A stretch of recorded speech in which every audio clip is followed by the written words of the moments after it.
Last time on Spilling Positivity. And he told him to, well, I see you brave. I said, but you gotta be brave sometimes. Sometimes God put you in positions that you have to, okay. This week, time for part 2. That is what service, the kind of service that I was used to.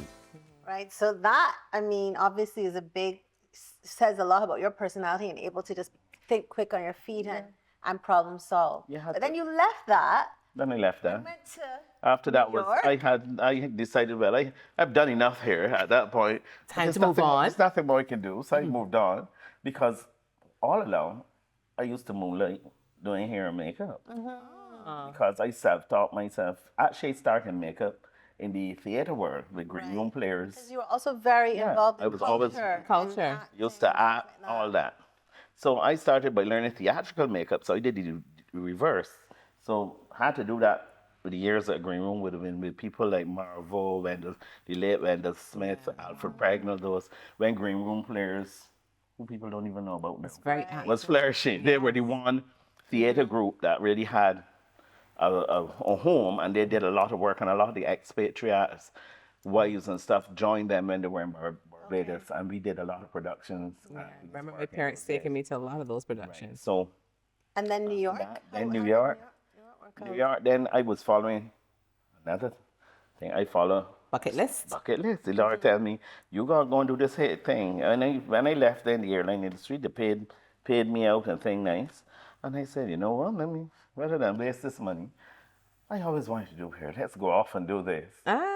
So there I was going off all the school. And next thing I know, I was packing up and landing myself in New York.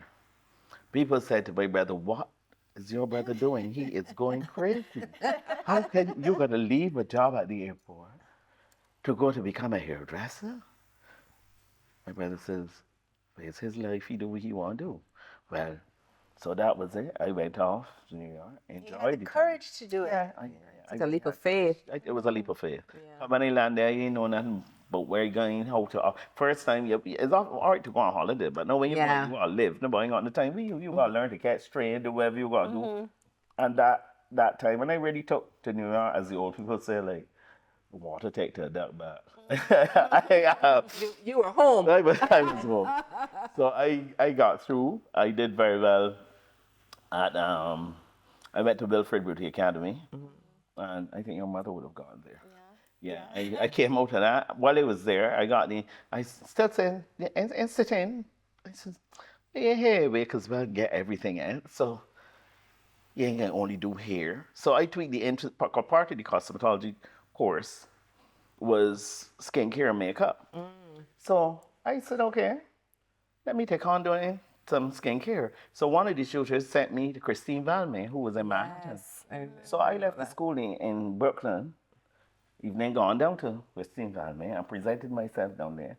I want to do this course. I know how you can do it, I got the money. Were you registered or anything? They registered. I had the money when I left there with it. I left as a student. I only got money to do hair. If this is a leap of faith, what is? I fearless. I gone down. I said, I want to get registered here now to do this course.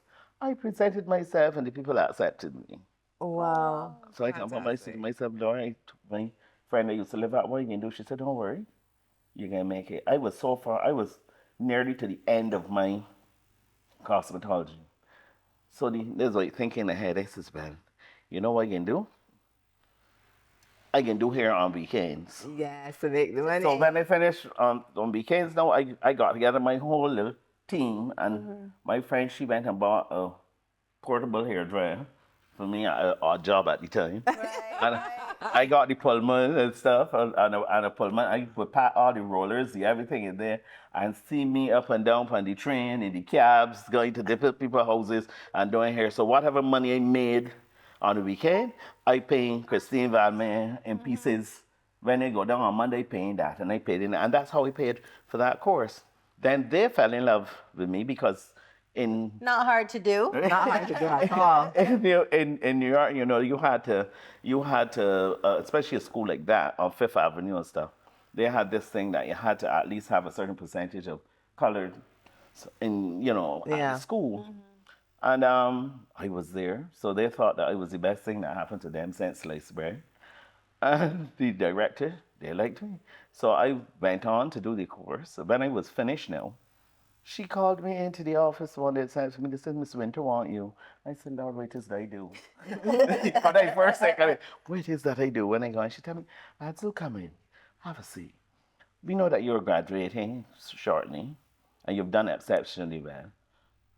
She says, "Don't look so panicky. You ain't doing nothing wrong. But we want to offer you a position to teach here with us." Well, let me tell you something. She said, "You don't have," she said, "Oh, look on my face." She said, "You don't have to answer no. You go home and think about it, and we would like you to stay on and teach classes here." So I taught then at Christine Van May there for over a year. Yeah. Then that director left there, and she set up a school upstate Albany, and she took me to Albany with her. Wow. So I was teaching nails, makeup, skincare, and everything. So when I was in Albany, I ended up training the staff for the Chanel counter and thing from the Macy's on Wolf Road. A lot of the people up there Wow. were lacking in professional training, and you'd be surprised that upstate New York, some of them have never came down to New York. So I took them on a field trip. Me now, I come from Barbados, like Americans On a field on a field trip to New York City. This was truly amazing. So we went down to New York. They enjoyed it. I took them to the Mac shop there where they got brushes and thing at discount because we in a tutor and teaching them makeup and Right. stuff. We ended up there. Also, one of the tutors, she was Italian, Barry Cinto. We got along like a house on fire. We used to hang out in the village, all kind of thing. So then she used to work in film. That's how I got involved. So she recommended me now for film and television. So she took me now on escapades with her. So I ended up working as assistant makeup artist on Tu Wong Fu. Thanks for everything, Julie Tu Wong. Yeah. Of all things, I did a low budget film with Faye Dunaway and stuff called Drunks. I had Yeah, Howard nice. Rollins and Diane Weiss, who was supporting actress in Bullets Over Broadway. And I worked in that industry, taught, went and do. So it was like a back and forth. So you teach, and then you had time to go and do film whenever that came to the forefront. So it really was a leap of faith. So that's how it was really a journey. How the whole thing all play. And you were never scared to move. Which brings me to what I would tell people is that you always need to live in the moment. Yes. If you live in the past, you will be forever be depressed because you worry about what they happen and you rally over that. What could have, what should have. What shoulda, coulda, woulda. What's done is done. Right. Yeah. So forget about that. Don't try to live in the future neither. Try to work out what's going to happen because that going to throw you into anxiety. Yes, and depression. Because you can't control it. Because the future ain't happen yet. There's much you can do to stop things after they happen. So live your life in the moment. That is all we have. Yeah. The moment. Yeah. And when you live in it in the moment, make sure you do the best That you can. that you can. That's all you can do. Yeah, yeah. With that faith, with that humility, and that love that you spoke about. Yes, that's all you can do. Share that. That's all you need to share. Yeah. And so then you came back to Barbados. I know that we're Yeah. wrapping up, but just tell us how that went. You came back to Barbados, and you've been so involved in makeup and hair, in the culture, Mentorship and stuff, yes. mentorship. Yeah. You have not stopped. Yeah, coming back to Barbados was an experience. I started to things got a little rough in New York. I think what made me decided, because I was doing all kind of things in the film industry. I think the first bad experience I had with racism was the day when O.J. Simpson's verdict came back. Oh, wow. I was called to come and see a director about doing a movie. And I think the whole white New York was mad that morning.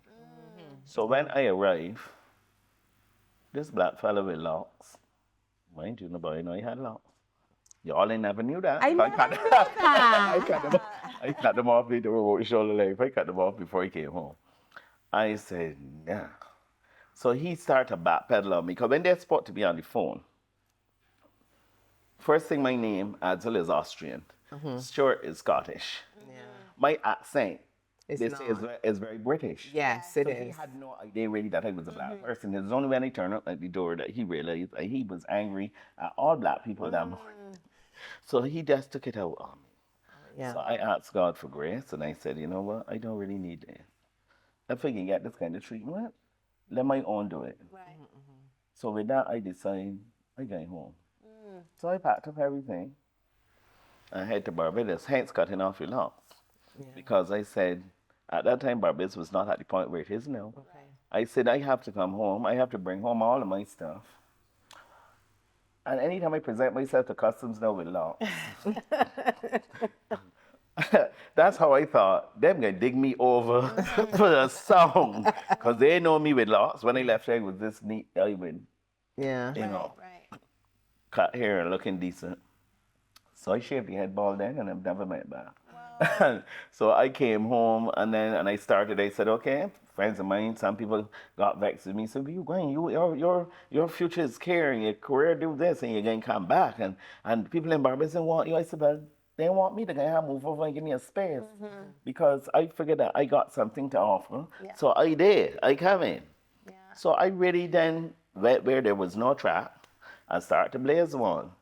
So all the rest that Barbadians would know is history. I did a lot of charity work because coming in the field that I came in as a makeup artist, Barbados was still not ready. One. And two, as a hairstylist, a makeup artist, a skincare specialist, black and a male. Yeah. You understood what I hit some glass ceilings there. Yeah. A male, because the first thing that they would think was black male that he would God be gay. Yeah. So the situation is, they didn't say in words, but I'm going to address it now. Yes, yeah. I've had those kind of temperatures with people, but Right. I never act on it. I Yeah. said that's the way you feel. Yeah. That's your. That's your thing. It's not my business. Yeah. How you feel about me? It's It's not my absolute- business. and then- So I know some people would not have given me jobs because of what they felt. That was all right. But I still did enough brides, enough everything. I set the doors open. Yes, you did. That now I almost always make jokes to say I'm the grandfather makeup because if I didn't start this, the makeup artists that ruling supreme, some of them that don't even know how it started, would never have gotten the opportunity. Because when I came at agencies, all like Soji Lonsdale, some of them gone for business now. Mechanics on them. They started to use. I remember there was a guy who was a photographer. He was American at McCann, and he always used to be asking them about a makeup artist, and they used to be looking at him like, "What you talking about? You know, somebody office we use somebody powder. If the body look greasy and powder the face, and shoot the ad and go long." So when they saw the difference when you had a makeup artist, the first time he encountered me, they was doing an ad for Mount Gay with Tracy Archer. Oh, wow. And when I walked in with the makeup case and everything and makeup chair, Norman fell to his knees and said, "Thank God they found the makeup artist." So I worked for a lot of those agencies and I did a lot weddings, all kind of things. I had to work. I had some things I get paid for, some things I do for charity. I just did what I had to do. I figured it was my gift that God gave to me, And you were recently acknowledged. Yes. You received an award. for the years with the Crop Over Festival, because I was with them from the beginning. That's the next part of culture. When that started in 1974, I was one of the people there early with that. And then Kadooment really came into being in 1978. People don't remember that. So it was a 4-year difference before the jump actually started. And I worked with them for a lot of years. And even up to when we shut down at COVID, I used to judge. I had stopped jumping because I jumped for over 20-something years. Wow. One different titles and male individuals and stuff on the road. I really enjoyed myself and all of that. You did. Same thing with NIFCA. When NIFCA started, I was there with Cynthia Wilson and that group when we used to do NIFCA Gala at Culloden Farm. And Mr. Barr was at Culloden Farm the early days of NIFCA. So I was there from the beginning with a lot of things. Adzil, you have such a story, and we could sit here all day. We could. You know, you have so much. You've done so much. You've given so much, and we're so happy you were here and still giving. Have not stopped. Yeah. I think that means that we have to have you come back again. Yes, you can't be a stranger. You Yeah. And one aha moment. Like, what was your main aha moment before we wrap up? Oh, Lord. I had several of them, but I can give you one. And it's aha moment. I don't think a lot of people would have realized that. You remember when they had Cricket World Cup? Yeah. 2007. They commissioned Minchell to do these tantans. Like he brought these tantan costumes. There were 10 of them. to parade at the closing ceremony at Kensington. They needed they brought 6 people from Trinidad to jump. No, I've never done a tan. That, you know, that costume is. Right. Yes. We auditioned. There were 4 of us that got through, 4 locals. So there was 4 of us along with the 6 trainees that wore those tan costumes that evening. So I remember standing in the vomitory saying, I can't believe that I doing this. You know, because we stood in the vomitory waiting to come out because there was a little delay because of rain and they had to stop and start and something, but they got us into those costumes early. So I was strapped in that costume and standing there for over an hour because you can't sit down. Okay. And then went onto the field to parade in that costume for this. To me, that was a big moment because to actually wear a Peter Minshall, Right. I felt glorified. Right. I'm a right. So that would have been one of my aha moments. Okay. Amazing. Okay. Yeah. Adzil, this has been awesome. It has. Maria. Yes, thank you so much for joining us, Adzil. And just some of the key takeaways. Yes. Leap of faith. Live your life in the present. Live it with humility. Live it with faith. And live it most of all with love. So thank you for joining us, Adzil, once again. Thank you for watching. Remember Lloyd's Tea and have some of these wonderful chocolates as well. Melangros. And we look forward to seeing you on our next episode. And in the meantime, please stay safe and stay positive.